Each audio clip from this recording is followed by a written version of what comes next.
Emma just wanted to make the tasteless food edible and poured a small packet of earth seasoning into the shared dish.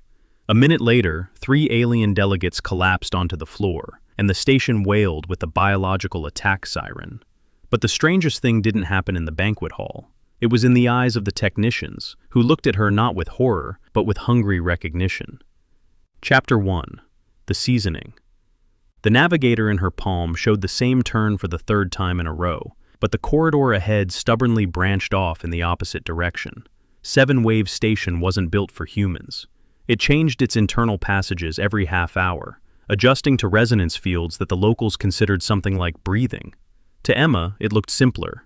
The massive diplomatic station was behaving like a living maze, and by all appearances, personally didn't want to let her into the banquet. In her left hand, she carried a gift container marked with Earth's symbols. Inside lay a handcrafted glass sculpture, a delicate spiral of clear and blue glass, a symbol of Earth's oceans. The diplomats called it a gesture of cultural trust. Emma called it a heavy, fragile, and very expensive thing that, for some reason, a courier was tasked to deliver 20 minutes before the ceremony. She turned once more, passed under an arch of soft, silvery light, and finally saw the entrance to the main hall. The banquet steward stood by the doors, tall, gaunt, with a ceremonially colored crest running along his skull. 4 bulbous eyes stared at Emma as if she weren't a human, but a smudge on the floor that someone had forgotten to clean up before the guests arrived. His translator clicked and produced a flat sentence. Service personnel through the technical airlock. Emma lifted the container. I'm a courier for the diplomatic mission. A gift for the delegation. Handcrafted glass. If you want the first Terran gift to shatter in a service corridor, I can give it a try. The steward didn't budge. Quote 3. Quote 4, Emma said. Quote 5. Quote. The steward's translator was silent for a second, clearly deciding whether to turn this into a diplomatic incident. Then it clicked again. Technical airlock.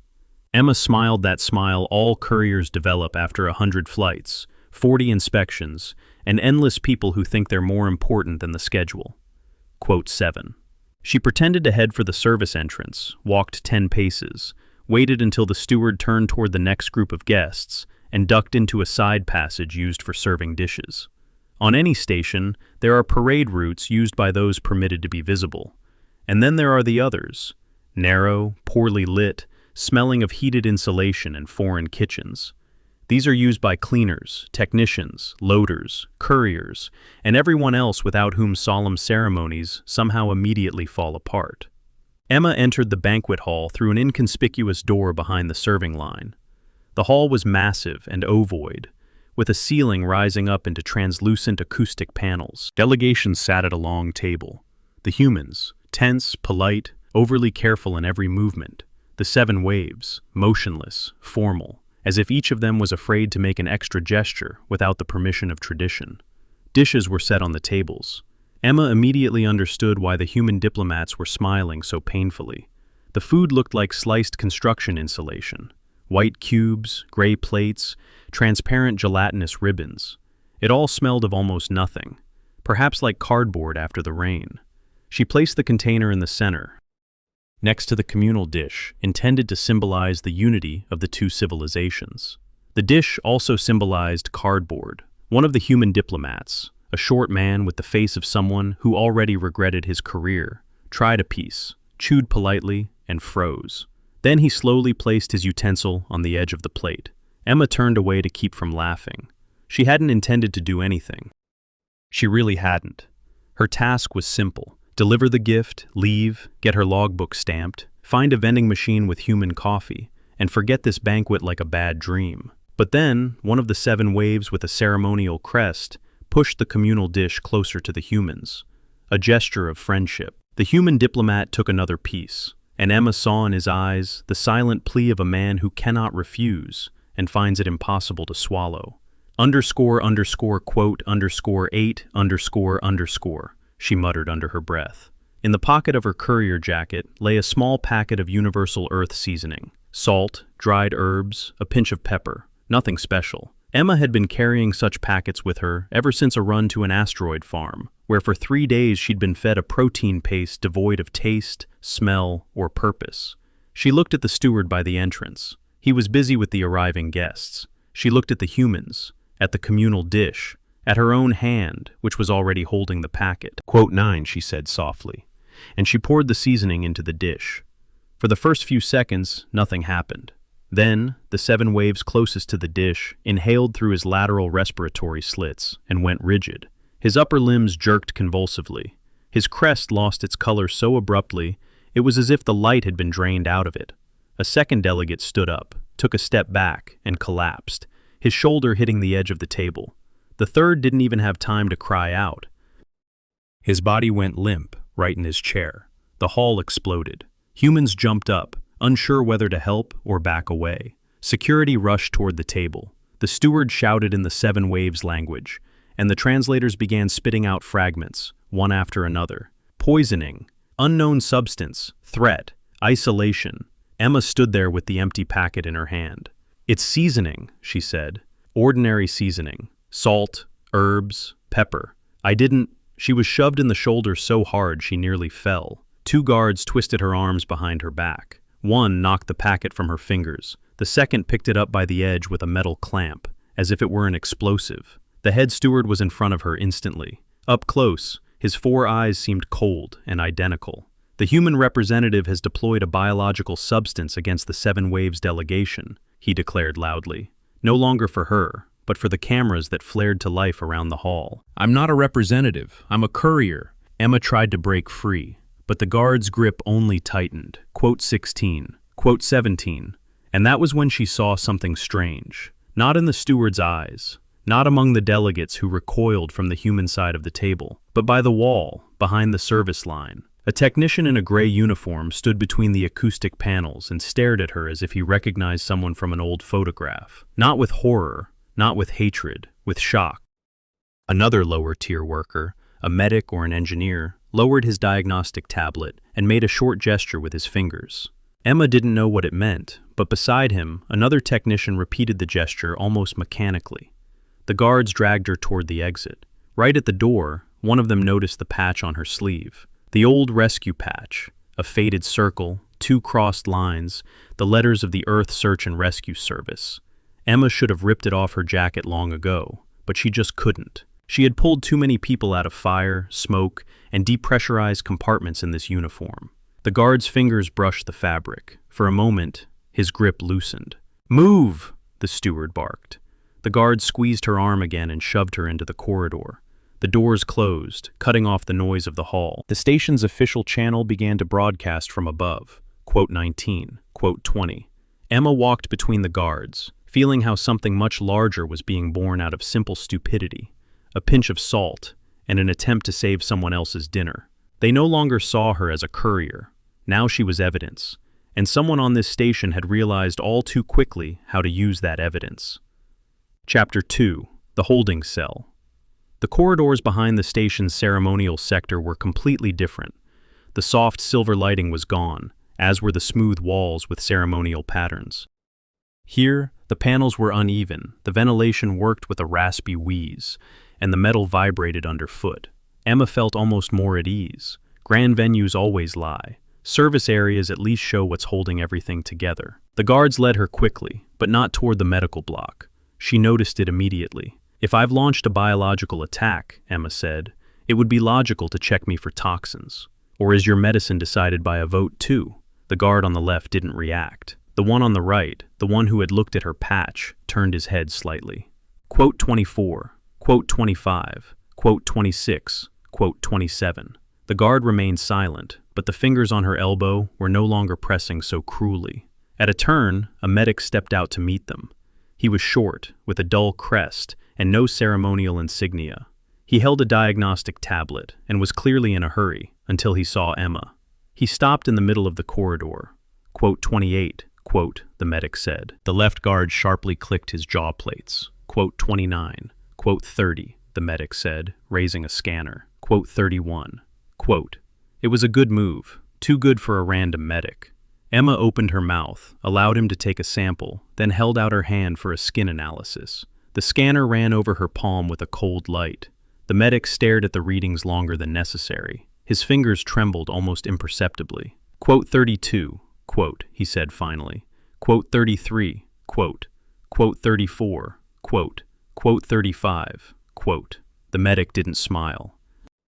But his eyes, all four of them, rose to Emma's, and in them she saw that same strange hunger she'd seen in the technician back in the banquet hall. Not a hunger for food, something else. A hunger for an answer they had been forbidden from seeking for too long. It wasn't poisoning, he said quietly. The left guard stepped forward. Enough. Then why did they fall? Emma asked. The medic looked not at her, but at the guard on the right, at the one with the rescue patch etched into his memory. Because the connection suffered a rupture, it became very quiet in the corridor. The left guard abruptly switched off the scanner in the medic's hand. The medic lowered his head. Emma was led further on. Every few meters, she noticed lower-tier workers. Someone pretended to fix a panel. Someone else lingered by a ventilation grate. Someone just stood there with their arms hanging limp. No one accused her. No one tried to attack. They watched her, as if she had accidentally opened a door to a room everyone knew existed, but were too afraid to mention out loud. The isolation cell turned out to be a small, windowless room. A platform instead of a bed, a water dispenser, and a mat wall where hidden cameras were mounted. Everything was sterile, everything designed for a human to quickly realize, you don't leave this place of your own free will. The guards shoved her inside. The one on the left left immediately. The one on the right lingered at the threshold. Emma turned toward him. Want to ask about the patch? He froze. I have seen a mark like that. Unlikely. It's the Earth Rescue Service. Not the same, similar. Where? The guard didn't answer right away. The corridor light flickered behind him. For the first time, he didn't look like part of a machine, but like a living being who was terrified of taking the wrong breath. In the old technical sector, he said, on a panel that was ordered to be replaced. There was a symbol there, 2 lines, a circle, and a recording in a language from before the song. The workers said it was the mark of those who came during the Great Decay. Who came? Technicians do not ask such questions. And guards? He looked at her with a long, alien gaze. Guards make sure the technicians don't ask. After those words, he stepped out. The door closed. The lock clicked, but not all the way. Emma heard a faint metallic grind, as if the mechanism had caught and stopped in an intermediate position.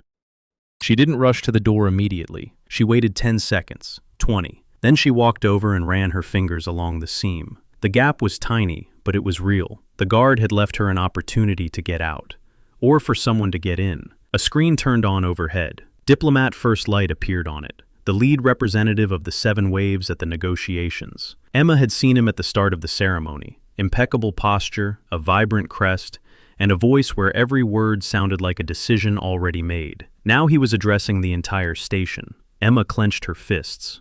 The diplomat continued. The screen went dark. 2 hours. She exhaled and forced herself to think not like an accused prisoner, but like a courier. A courier always has 3 questions. What is the cargo? Where is the delivery point? And who is in the way? The cargo was still unclear. The truth? Proof? A packet of seasoning? Her own voice?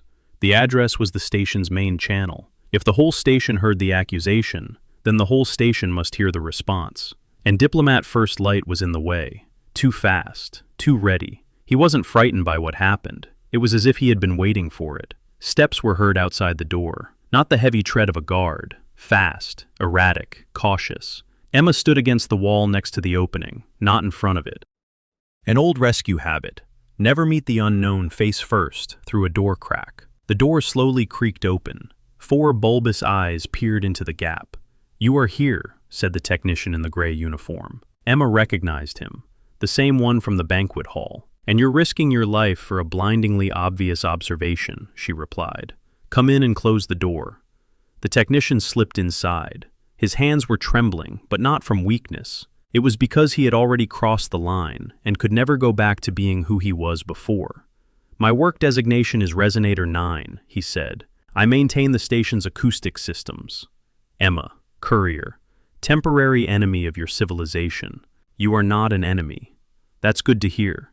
Can you tell your Diplomat First Light that? Preferably over a loudspeaker." Resonator 9 looked at the deactivated screen. "He will not allow you to speak." "Then you speak." "I do not have the right." Emma smirked. "That's the main disease around here, isn't it?" He flinched so sharply that she knew instantly. she'd hit closer to home than intended. "There is a disease," Resonator 9 said, "but it is something we are not permitted to speak of." And for the first time that day, Emma felt a real chill. Chapter 3. The Song. Resonator 9 didn't start explaining right away. He paced the isolation cell with small, uneven steps, stopping to listen to the walls, checking his translator as if he feared the device itself would inform on him before the guards did. Emma didn't rush him. People who speak a forbidden truth for the first time often start not with the point, but by trying to ensure the world won't collapse at the first word. Quote, 76, he said at last. Quote, 77. Quote, 78. Quote, 79. Quote, 80. Quote, 81. Resonator 9 looked at the door. Quote, 82. He spoke almost without sound. The translator delivered the phrase with a delay, as if it also didn't want to participate. Emma remained silent. Many generations ago, we suffered from a neurodegenerative disease. It disrupted the link between motor centers and sensory memory. Without external synchronization, adults lost coordination, sometimes even consciousness. Children were born weaker and weaker. Then, the resonator systems were created, artificial signals that supported the neural structure. It saved us. And then someone realized that a life buoy could be turned into a leash. Resonator 9 closed his eyes with his inner transparent eyelids. The elites gained control over the frequencies. They decided who receives a stable signal, who lives with full access, and who only has access for work. The lower-tier sectors always receive less. That is why our hands shake. That is why we sleep poorly. That is why the elders say we were born for service, not for decisions. Emma remembered the workers by the walls. Dull crests, cautious gestures, identical silence. And my seasoning? It temporarily disrupted the synchronization of those sitting closest to the dish. It didn't poison them. It broke the external rhythm. The delegates fell not because they were dying. For the first time, they were left without the song, and didn't know how to move on their own. Why didn't the others fall? Dosage, distance, and perhaps human salt altered the receptor conductivity for only a few minutes. I am not a medic. I heard this in the diagnostics after the accident. After what accident? Resonator 9 tensed. In the old sector, a few months ago, a lower-tier worker accidentally caught an unstable signal. He should have died. But instead, for a few minutes, he moved without the song, on his own, without delay, without shaking. The elders took him away. We were told he died from overload, but you didn't believe it. I was the one servicing the panel. I've seen the logs. In that moment, the isolation cell seemed even smaller to Emma, not because the walls had moved, but because history had become too large for this room. She hadn't just ruined a banquet, she had accidentally poked a finger into the very foundation of someone else's power. So, Diplomat First Light is using me to cut off contact with humans before your workers realize there's another way to live. Yes. Why humans specifically? Resonator 9 pulled out his tablet. Lines of a technical log flashed across the screen. He turned it toward Emma. Human audio materials have a strange effect on the old resonators. Laughter, songs, conversations without synchronization. Your voices are chaotic, but they contain steady micro-rhythms. We noticed this even before the banquet. The elites noticed too. Emma read the highlighted line. A request to block the human channel. Time, 1 hour before the ceremony. She looked up. Before I even arrived. Yes, the next line was even worse. Preparation of an emergency broadcast. Subject, the human threat. Authorization, Diplomat First Light. He was preparing the accusation in advance, Emma said. He needed a pretext, and I brought him one in a little packet. Resonator 9 didn't argue, and rightly so. Some comforts only serve to irritate. Emma walked over to the door and peered through the crack. The corridor was empty. Quote 115. Quote 116. Quote 117. Quote 118. Quote 119. Quote 120. Quote 121. Quote 122. Resonator 9 didn't understand. Emma returned to the tablet. You said human voices have a strange effect on the old resonators. Have you heard anything like it before? He nodded slowly. In the Forbidden Acoustic Archives, there are pre-contact recordings there. from before the current version of the song. I heard a fragment during a repair. The rhythm was similar to your speech. To my speech? Especially when you make jokes. Emma closed her eyes for a second. Wonderful. I'm being accused of an attack because I salted a salad, and now it turns out my bad jokes are a historical artifact. They are not jokes. To you, they aren't. To me, unfortunately, they are. For the first time, he made a sound resembling a laugh. Dry, short, awkward.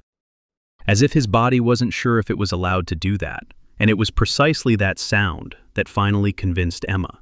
Not the graphs, not the archives, not the suspicions, but the fact that a lower-tier technician, trained his whole life to follow orders, had laughed out of turn for the first time. Quote, 132, quote, she said. Quote, 133, quote, 134, quote, 135, quote, 136, quote, 137, quote, 138, quote. He looked at her for a long time. Speakers crackled to life behind the wall. The voice of Diplomat First Light announced, Emma cursed. Resonator 9 checked the log and went pale. She heard it anyway. The noose had tightened. It was no longer a suspicion, but a root. Emma pushed the door. The lock, left ajar by the guard, gave way. Quote, 148. Resonator 9 asked. Otherwise, it wouldn't be important, just forgotten. He tucked the tablet under his gray jacket and stepped after her. The corridor was empty. But emptiness on the station never meant safety. It only meant that the danger hadn't shown itself yet. Chapter 4. The Archive That Wasn't. They reached the old acoustic sector through technical passages, where even the lights seemed tired. Resonator 9 walked ahead, marking the panels that could be touched, and those that might trigger an alarm. Emma stayed close, trying to memorize the path. On stations, she always memorized the way back. When you work in rescue services, they quickly explain, the hero isn't the one who entered the fire, but the one who managed to lead the people back out. The first obstacle appeared at the elevator ring. 3 guards were blocking the passage. Not a patrol, a blockade. This meant Diplomat First Light had already realized the isolation cell wasn't as secure as he would have liked. Resonator 9 stopped. There is no other way. On stations, there's always another way. Not for the living. Emma looked where his tablet was pointing. A narrow service cooling shaft. According to the schematic, a stream of icy air from the external radiators ran through it. How much? Not for the living. For repair drones, the temperature is low, the pressure is unstable. In 7 minutes, the purge begins. That means we have 6. You don't understand. I understand. You're about to say it's dangerous. I'm going to say that being accused of a biological attack isn't exactly a health retreat either, and we're going to climb in anyway. Let's save some time. 40 seconds later, they were already in the shaft. The cold hit immediately, creeping under her jacket and stinging her lungs. Resonator 9 moved worse than Emma. His limbs fumbled for ledges, and his body reacted to the temperature drop slower than a human's. Halfway through, he slipped. Emma managed to grab him by his tablet strap. He dangled over a dark abyss where the cooling circuit blades hummed.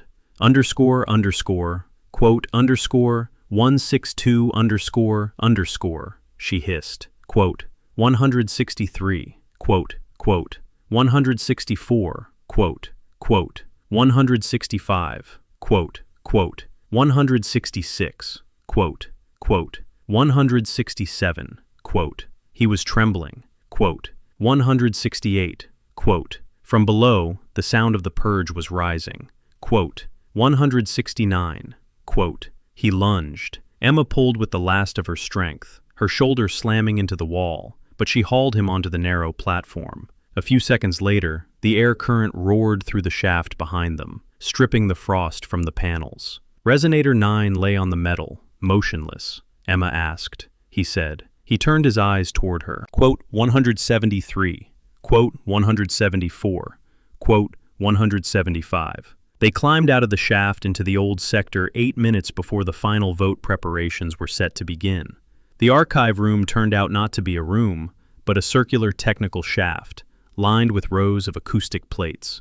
Many bore the seals of the elders. Some had been removed long ago, crudely, without authorization.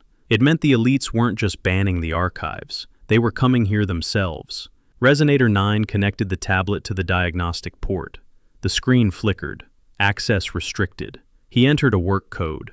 Denied. He entered an emergency code. Denied. He tried a maintenance bypass. The system flashed a red line. Unauthorized request. User identification logged. Somewhere far down the corridor, an alarm wailed. "They found us," Resonator 9 said. "Not yet. They only figured out where to look." Emma took the tablet. "You said my rhythm is similar to the archives."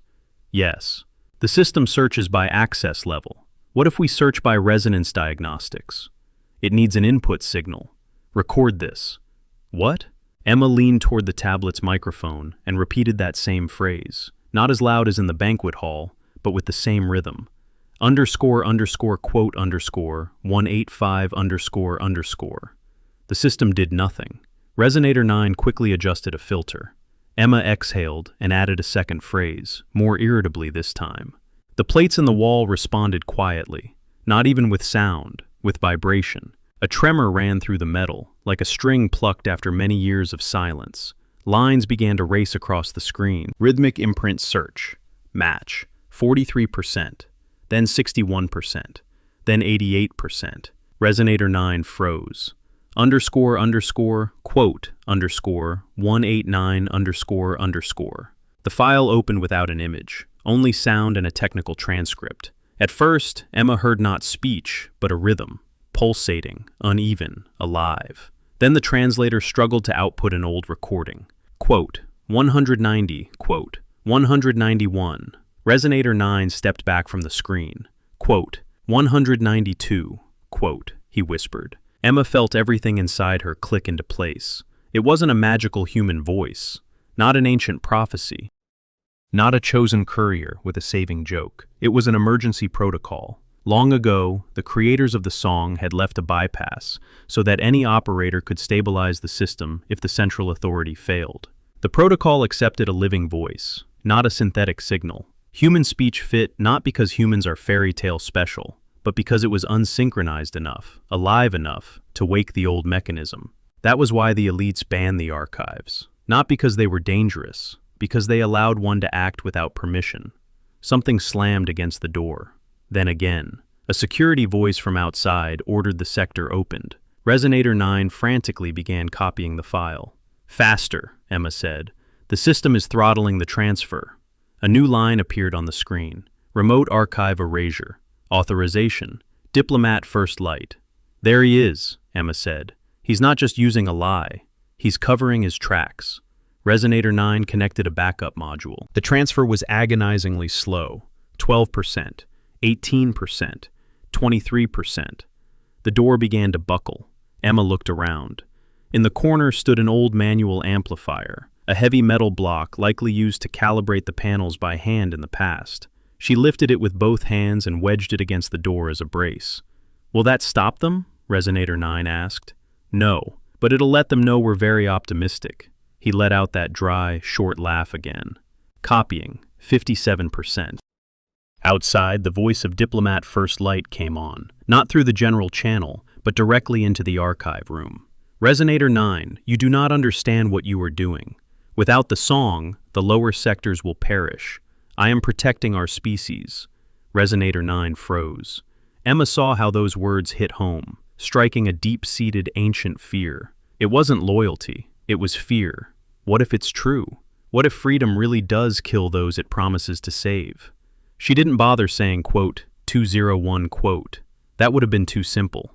Quote, 202, quote, she said softly. Quote, 203, quote.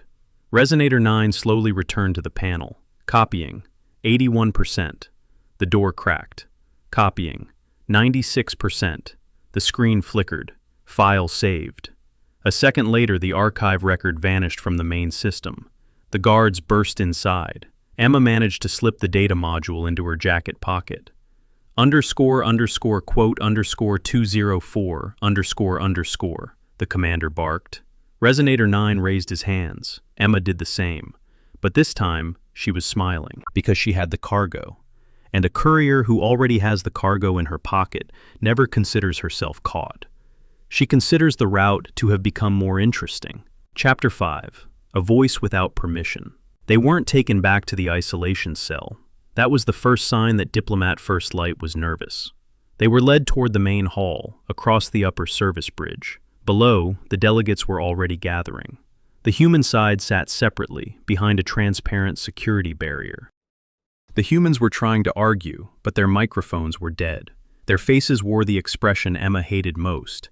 They understood the truth, but they couldn't get it across to those making the decisions. Diplomat First Light stood in the center of the hall. He didn't look frightened. That was the danger.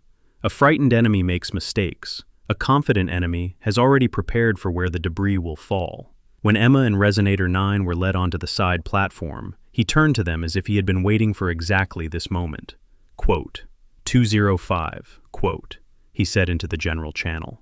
Quote, 206, quote, 207, quote. A clamor rose in the hall. Emma felt the two guards grip her arms. They held her too tightly to break free. The archive module lay in her inner pocket, but she couldn't reach it. The diplomat continued. The humans brought more than just a substance. They brought a contaminating idea, as if the song is not a gift, but a chain. This is how external destroyers always act. First, they mock our rituals. Then, they interfere with our systems. Then, they say they are liberating us. A good speech, Emma was forced to admit. Too good. He wasn't just denying the facts. He was turning the truth into a threat. One of the delegates stood up. Quote, 211. The question was quiet, but the hall heard it. Diplomat First Light turned to him. Two woes filled the hall again. Emma turned her head. It was that guard on the right who had spoken, the one who had left the lock open for her. He stood by the door of the resonator chamber, as if he were still guarding the passage, but now his weapon was lowered. Diplomat First Light looked at him with something close to pity. Quote, 2 the 16, quote, the guard said. Quote, Emma realized. There it was, the crack. Not a victory yet, but a place where she could strike. She looked at Resonator 9. He understood as well. Quote, 218, quote, he told the guard. Quote, 219, quote. Diplomat First Light snapped. Guard Contour didn't budge. For 2 seconds, he chose between an order and what he had already seen with his own eyes. Then he stepped aside. 5 minutes, he said. After that, the entire security force will move in. Emma was pushed forward, but not roughly. It was more like they let her go, in a way that looked like an accident. She dove into the resonator core along with Resonator 9. The door closed behind them. Inside, it was cramped and hot. The panels vibrated from the voices in the main hall. Blocked channels were flashing on the central console.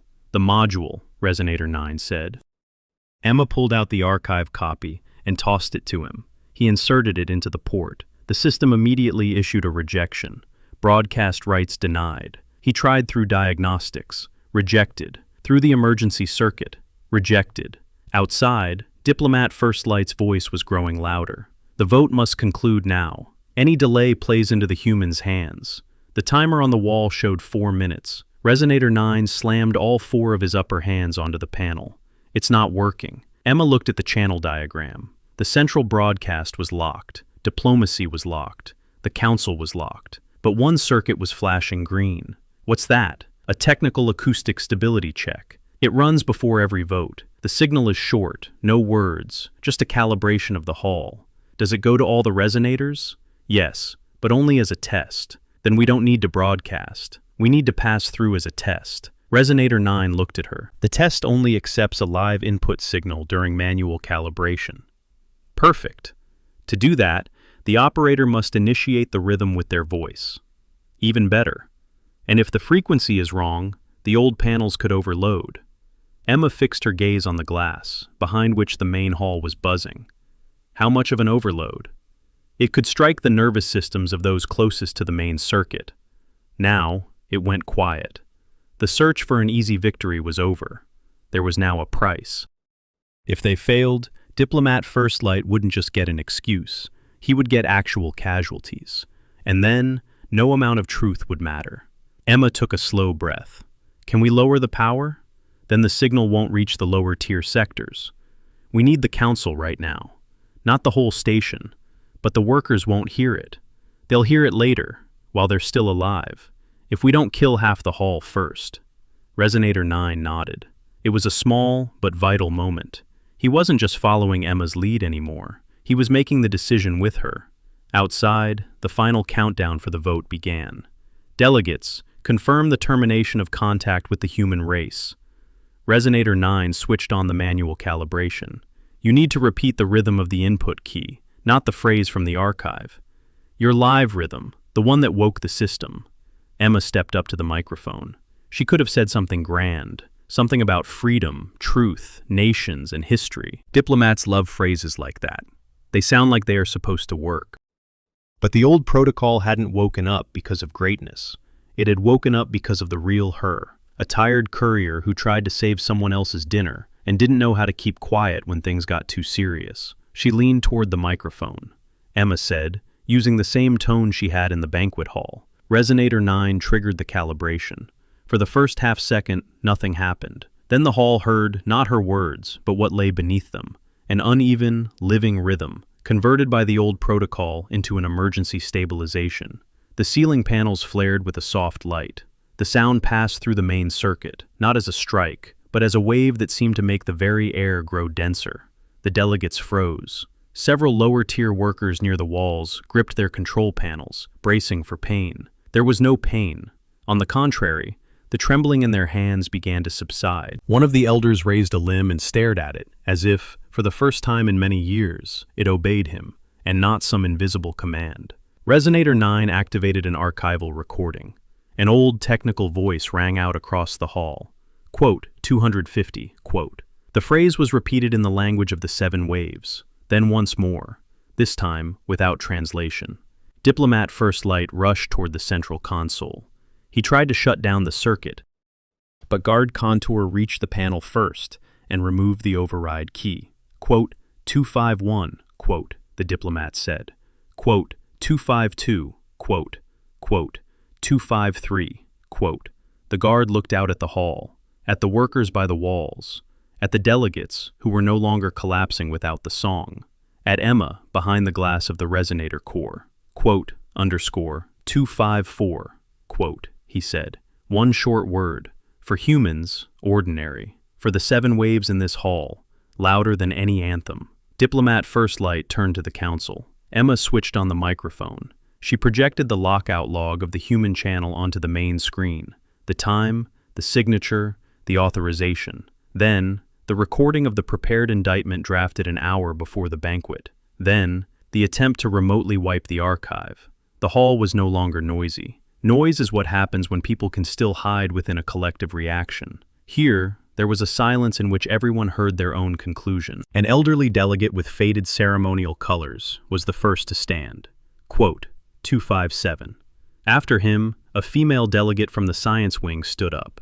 A third said, then many began to speak at once, not in chorus, not in sync, each for themselves. Diplomat First Light stood in the center of the hall, and for the first time, his perfect posture did not help him. He didn't collapse, didn't scream, didn't try to flee. He simply became smaller, not physically, worse. He became a person whom others had stopped listening to. Resonator 9 slowly stepped back from the panel. The signal is stable, he said. No one was harmed.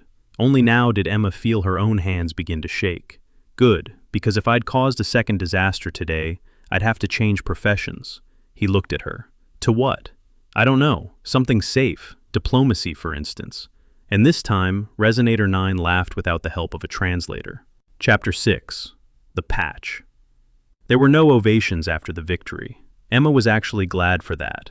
Ovations are ill-suited for moments when an entire civilization has just discovered that a part of its history was excised, hidden, and used as a leash. Arguments broke out in the main hall.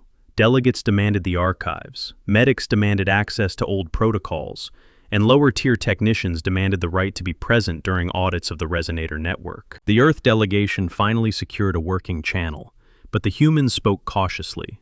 They spoke smartly. They didn't try to claim someone else's revolution as their own. Emma stood by a side wall, and for the first time in many hours, allowed herself to simply be tired. Her shoulder ached after the archive shaft. There were grip marks left on her wrists. Her throat was parched. Somewhere in the banquet hall, if it hadn't been sealed off yet, that same communal dish that started it all surely still lay. The most expensive portion of oversalted diplomacy in the sector's history. Resonator 9 approached her silently. He was no longer slouching as he had in the isolation cell. He hadn't become a hero, hadn't suddenly turned into a great leader. He just stood a bit straighter. Sometimes that is enough to realize. The internal support within a being has shifted. The human diplomats are calling for you, he said. Are they scolding me? They are thanking you. That means the shock hasn't worn off yet. They say you saved the first contact. Emma looked at the hall. No, I accidentally started a fire, then helped find the fire extinguisher. You did the saving yourselves.